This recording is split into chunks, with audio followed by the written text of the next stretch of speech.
औज़ुबिल्लाहिमिनश्शैतानिर्रजीम बिस्मिल्लाहिर्रहमानिर्रहीम क़ाल रब्बि इश्रह ली सदरी व यस्सिर ली अमरी वहलुल उक़दतम मिन लिसानी यफ़क़हू क़ौली व लैसा लिल इंसानि इल्ला मा सआ। अस्सलाम वालेकुम फ्रेंड्स, उम्मीद करता हूँ कि आप सब लोग खैरियत से होंगे और अपनी अपनी ज़िंदगियों में बहुत सारा एंजॉय कर रहे होंगे।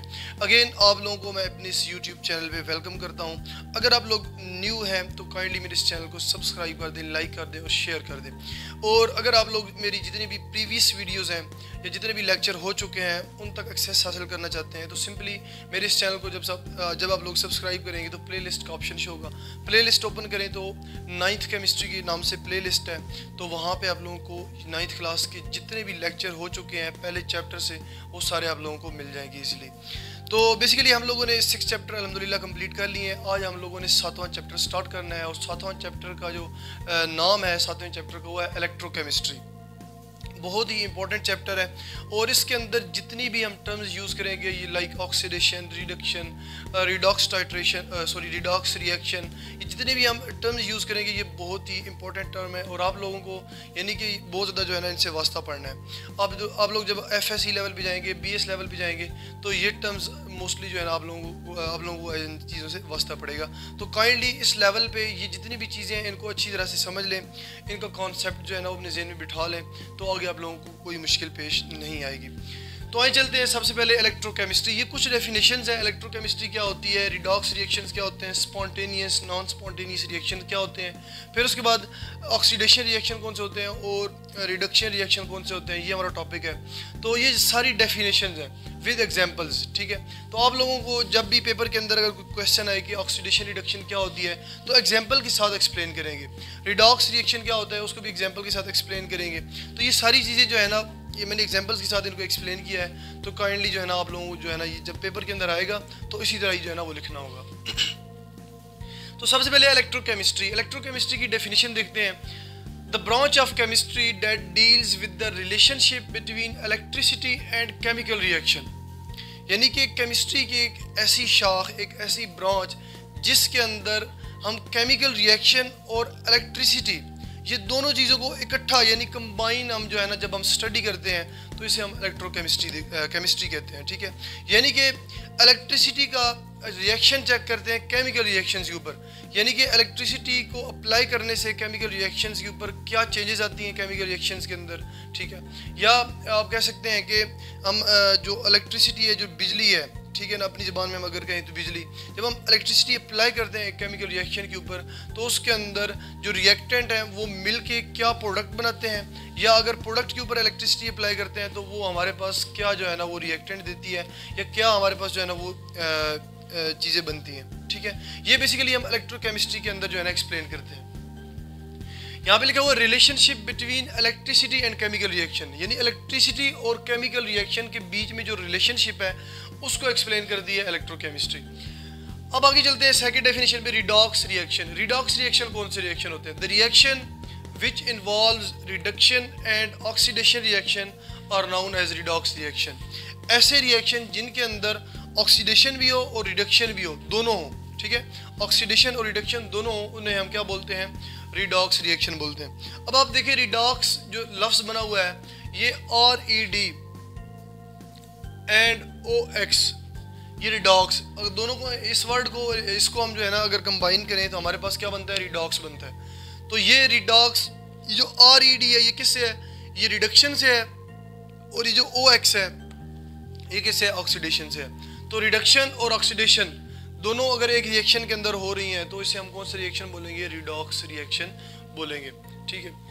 तो आगे चलते हैं हम स्पॉन्टेनियस रिएक्शन। स्पॉन्टेनियस रिएक्शन कौन से रिएक्शन होते हैं? Those reactions which takes place on their own without any external agent, यानी ऐसे रिएक्शन जो खुद ब खुद अकर होते हैं, जो खुद ब खुद जो है ना वो टेक्स प्लेस होते हैं, तो उन्हें हम कौन से रिएक्शन बोलते हैं? स्पॉन्टेनियस रिएक्शन बोलते हैं। यानी बाहर से हमें कोई एक्सटर्नल एजेंट की ज़रूरत नहीं होती, यानी external agent like electricity, volume, pressure, temperature, ये सारे क्या, ये एक्सटर्नल एजेंट है।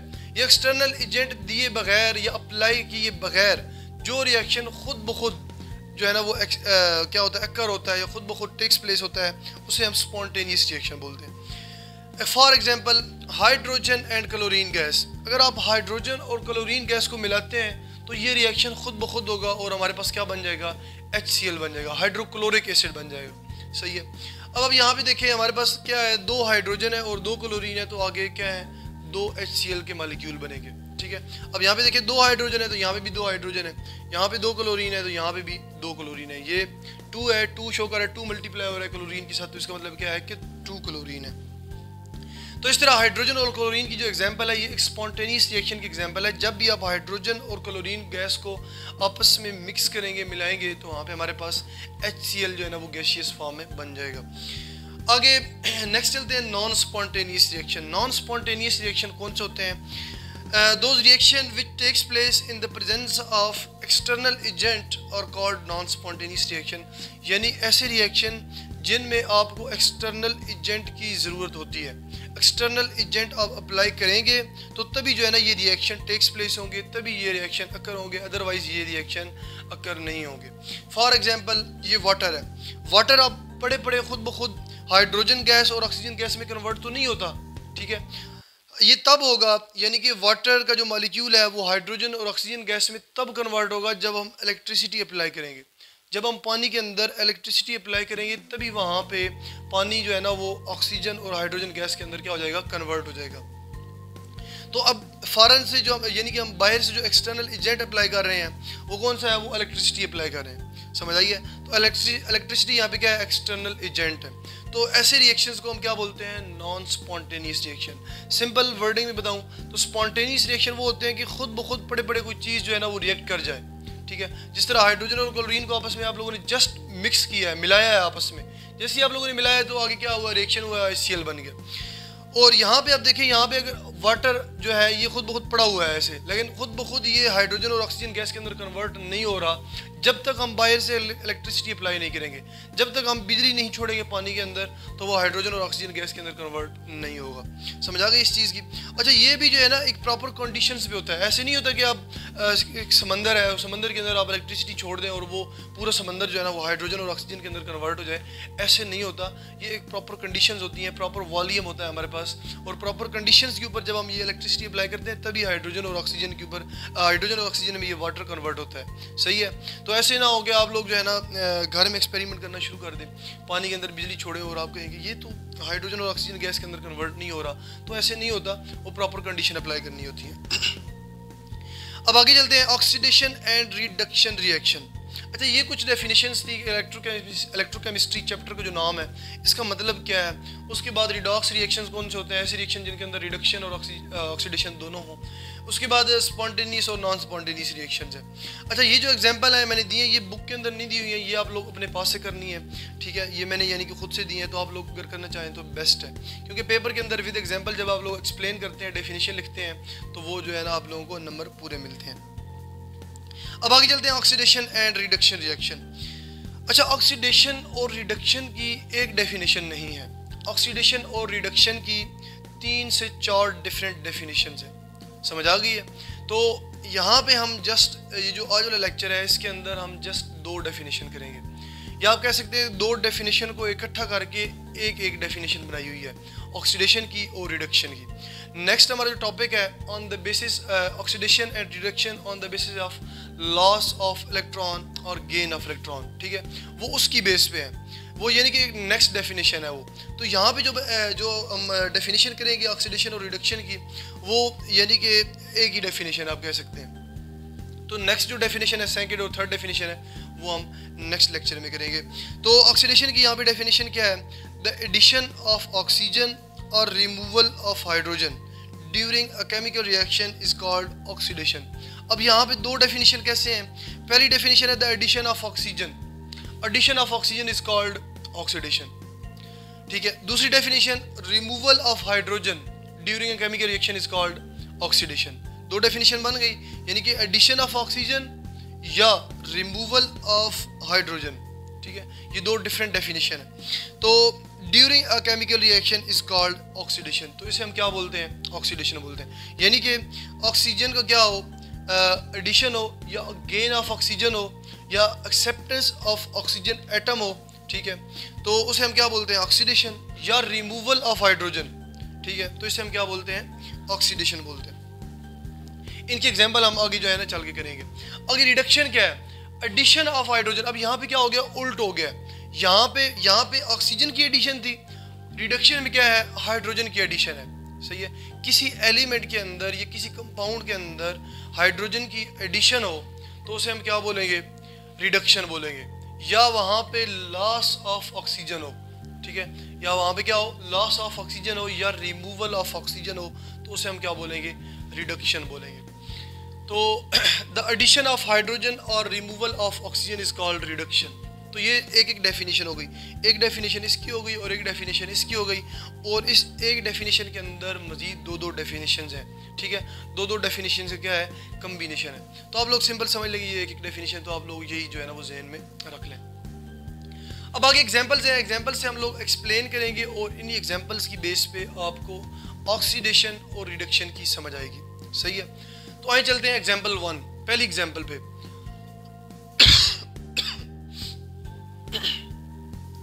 When zinc oxide ZnO, ये ZnZ कैपिटल है, N स्मॉल लेटर है और O जो है वो भी क्या है? कैपिटल लेटर है। ये Zn जिंक है और आगे O क्या है? ऑक्सीजन है। तो जब हम इसको कंबाइनली पढ़ते हैं तो वो क्या पढ़ते हैं? जिंक ऑक्साइड, ठीक है। When zinc oxide react with carbon, carbon क्या है? कैपिटल C है, to form zinc metal and carbon dioxide, loss of oxygen takes place from zinc oxide and this is reduction, and carbon gain oxygen to form carbon dioxide, so this is oxidation reaction।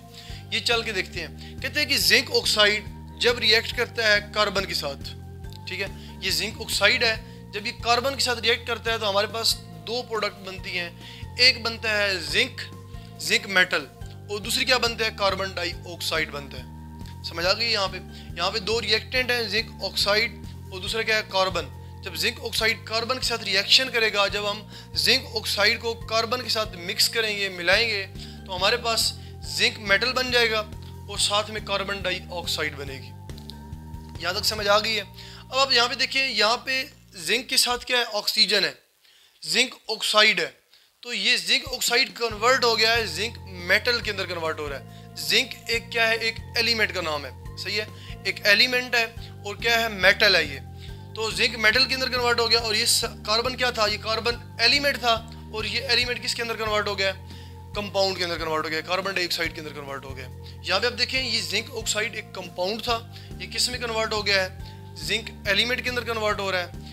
और यहाँ पे carbon क्या है? एक element है और element किस में कन्वर्ट हो रहा है? कंपाउंड में कन्वर्ट हो रहा है। यहाँ तक समझ आ गई है? अब आप यहाँ पे देखें, जिंक ऑक्साइड ने, जो जिंक ऑक्साइड के पास ऑक्सीजन था, इसने अपना ऑक्सीजन किसको दे दिया? कार्बन को ऑक्सीजन दे दिया। जब इसने कार्बन को ऑक्सीजन दे दिया, यानी कि जिंक ऑक्साइड ने अपना ऑक्सीजन लूज कर दिया।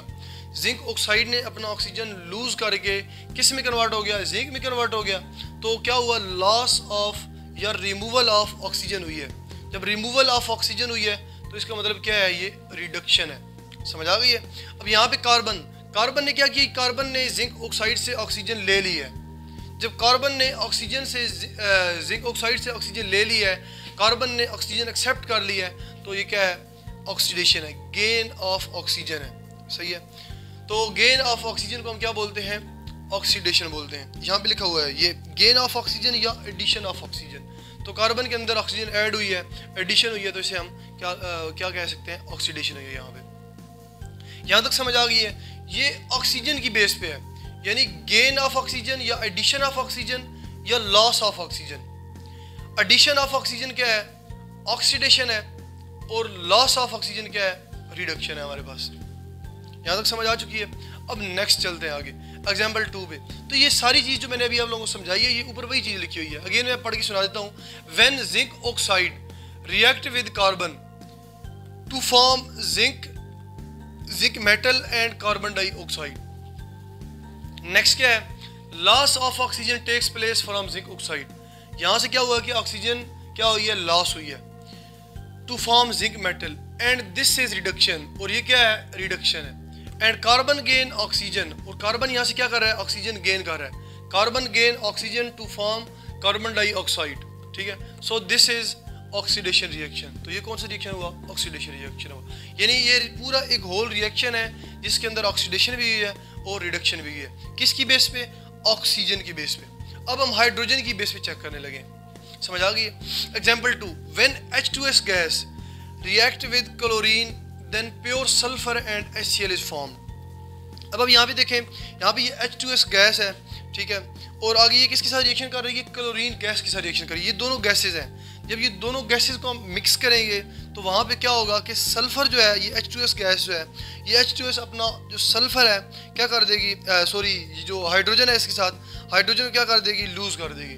ठीक है, हाइड्रोजन की यहाँ से क्या हो जाएगी? रिमूवल हो जाएगा। H2S गैस में से हाइड्रोजन रिमूव हो जाएगी और ये प्योर सल्फर के अंदर कन्वर्ट हो जाएगा, और ये जो हाइड्रोजन है ये क्लोरीन हाइड्रोजन यहाँ से एक्सेप्ट कर लेगी और ये HCl के अंदर कन्वर्ट हो जाएगी। यहाँ तक समझ आ चुकी है?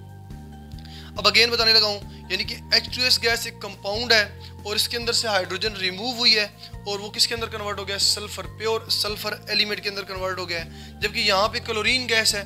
क्लोरीन गैस क्या कर रही है? यहाँ से हाइड्रोजन एक्सेप्ट कर रही है और एक्सेप्ट करके किसके अंदर कन्वर्ट हो रही है? HCl के अंदर कन्वर्ट हो रही है। जब H2S ने हाइड्रोजन लॉस किया है तो लॉस ऑफ हाइड्रोजन या रिमूवल ऑफ हाइड्रोजन क्या है? ऑक्सीडेशन है। और यहाँ पे क्या है? यहाँ पे गेन ऑफ हाइड्रोजन या फिर क्या है? Addition of hydrogen. ये क्या है हमारे पास? रिडक्शन है। तो क्लोरीन में हाइड्रोजन ऐड हुई है तो क्लोरीन की क्या हुई है? रिडक्शन हुई है। और यहाँ पे H2S गैस इसने हाइड्रोजन लॉस किया है या हाइड्रोजन रिमूव किया है तो ये H2S की क्या हुई है? ऑक्सीडेशन हुई है। तो यहाँ तक उम्मीद करता हूँ ये सारी चीज़ें आप लोगों को समझ आ चुकी होंगी। अच्छा, अब यहाँ पे एक और चीज़ देख लें, इन इक्वेशंस को बैलेंस कर लें। बैलेंसिंग का मतलब ये होता है कि इस एरो के लेफ्ट साइड पे और राइट साइड पे जितने भी एटम होंगे वो एक जितने होंगे। यानी यहाँ पे 10 जिंक है तो वहाँ पे भी 10 जिंक होंगे, यहाँ पे 2 जिंक है तो वहाँ पे भी 2 जिंक होंगे। सही है, यहाँ पे 1 कार्बन है तो वहाँ पे भी 1 कार्बन होना चाहिए, यहाँ पे 2 कार्बन है तो वहाँ पे भी 2 कार्बन होने चाहिए। इसको हम बोलते हैं बैलेंसिंग। बैलेंसिंग यानी कि दोनों साइडों पे रिएक्टेंट और प्रोडक्ट में जितने भी नंबर ऑफ एटम है वो क्या हो? इक्वल हो।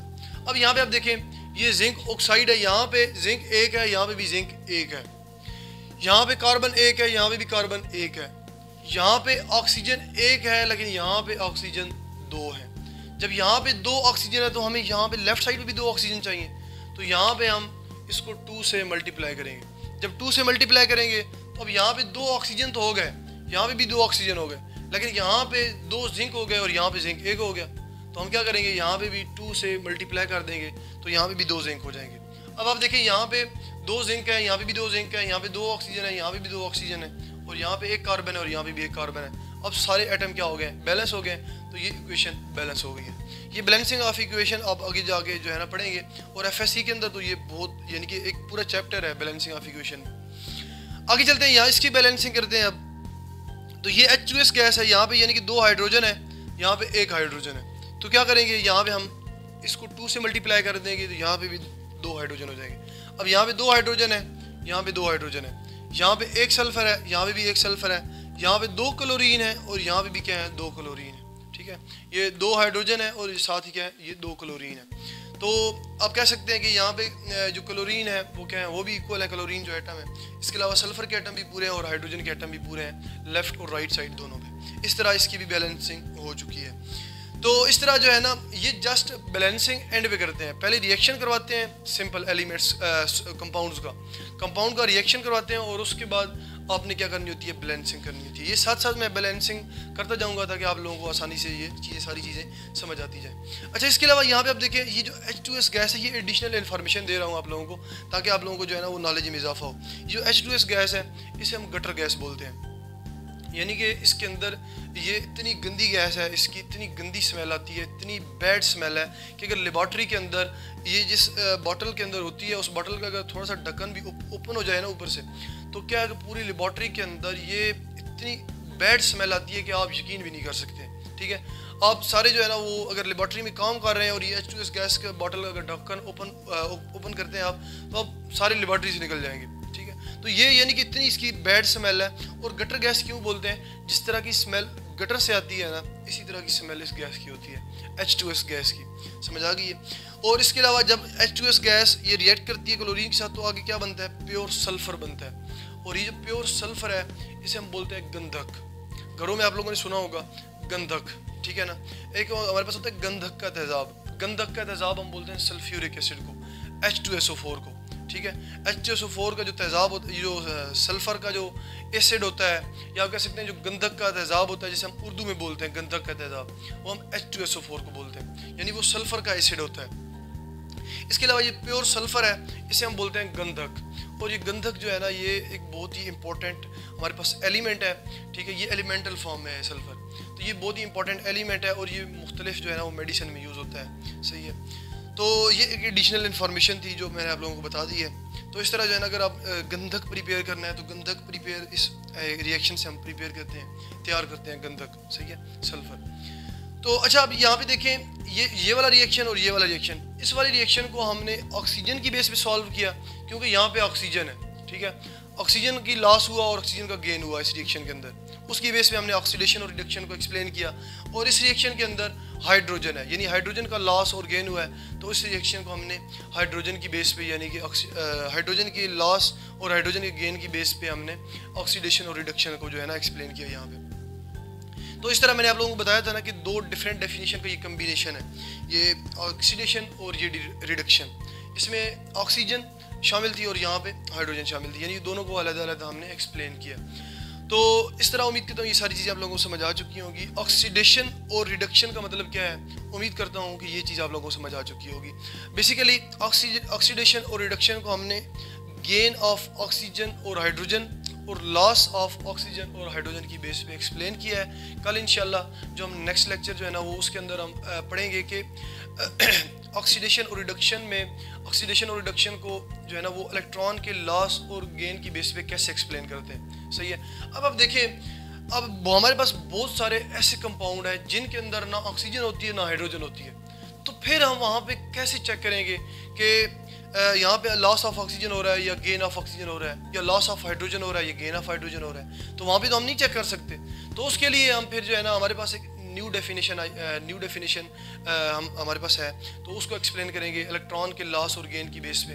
बेसिकली ये इस तरह का कुछ है सीन है कि ऑक्सीडेशन और रिडक्शन की शुरू में, यानी कि जब पहली दफ़ा ये टर्म्स इजाद हुई थी, डिस्कवर हुई थी ऑक्सीडेशन और रिडक्शन, तो वो ऑक्सीजन और हाइड्रोजन के लॉस और गेन की बेस पे हुई थी, सही है। जितने भी साइंटिस्ट थे उन्होंने ऑक्सीजन और हाइड्रोजन के लॉस और गेन की बेस पे ये डेफिनेशंस दी थी। लेकिन बाद में जैसे जैसे मुख्तलिफ कंपाउंड आते गए तो वो देखते गए कि इनके अंदर ऑक्सीजन और हाइड्रोजन है ही नहीं, तो फिर जो है ना एक नई, यानी कि नया गैप आ गया, एक नई डेफिनेशन की ज़रूरत पड़ गई। तो फिर उन्होंने इलेक्ट्रॉन की बेस पे लॉस और गेन की, इलेक्ट्रॉन की लॉस और गेन की बेस पे जो है ऑक्सीडेशन और रिडक्शन की डेफिनेशंस दी हैं, वो इंशाल्लाह हम नेक्स्ट चैप्टर में पढ़ेंगे।